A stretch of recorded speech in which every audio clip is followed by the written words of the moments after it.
আমি আপনাদের কাছে একটা টিপস দিব, যদি আমরা 5টা আমল করি ইনশাআল্লাহ এই বছর কেন কোনো বছরেই আমাদের জীবন থেকে লাইলাতুল কদর মিস হবে না। আল্লাহ যেন আমাদেরকে এই বছরে লাইলাতুল কদর সকলের জীবনে সম্পৃক্ত করেন।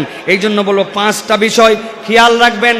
1 নম্বর, এই লাইলাতুল কদরের দশক থেকে কোনোভাবে যেন আমার দান সদাকা মিস না হয়।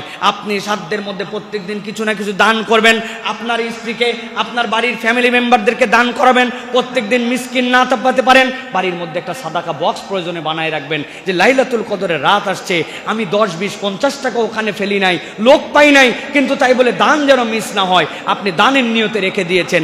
এই লাইলাতুল কদরে কোনো ব্যক্তির কোনোভাবে কোনো রাত্রে কোনো দান হবে না, এটা যেন সম্ভব আমাদের মধ্যে থেকে যেন কোনো সময় এরকম যেন না হয়। এটা 1 নম্বর আমল। ইনশাআল্লাহ যদি আমরা এইটা করি, খয়রুম মিন আলফি শাহর, মিনিমাম 84 বছর আপনি যদি ধারাবাহিক নন স্টপ দান করেন, ভালো করে বুঝেন, 84 বছর নন স্টপ দান, 1 সেকেন্ড বন্ধ রাখেন নাই, দান করেই যাচ্ছেন। সেটা যে পরিমাণ আজকে করছেন ওই পরিমাণ 84 বছর ধারাবাহিক করছেন, কোনো ঘুম নাই, কোনো প্রস্রাব নাই, ব্রেক নাই।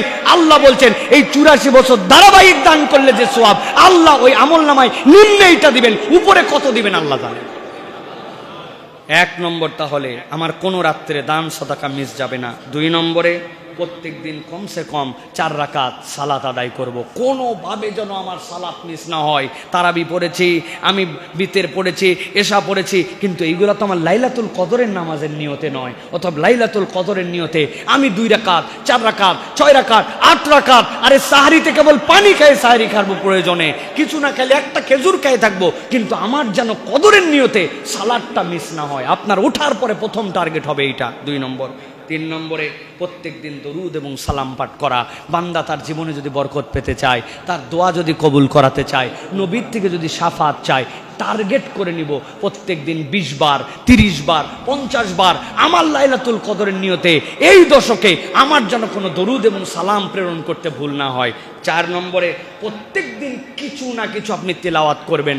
যে কয়দিন লাইলাতুল কদর পাবো, আমার মোবাইলের মধ্যে থেকে কোরআন শরীফ পড়া, অথবা আমি মাসহাব দেখে কোরআন শরীফ পড়া, কিছু নাই, কিন্তু লাইলাতুল কদরের নিয়তে উঠি না এশার নামাজের পরে, আলাম তারা থেকে সূরা নাস পর্যন্ত আমার মুখস্থ আছে, লাইলাতুল কদরের নিয়তে ওই রাত্রে আমি 10টা সূরা, 2টা সূরা যতটুকু পারি, কিন্তু কোরআন তেলাওয়াত যেন আমার মিস না হয়।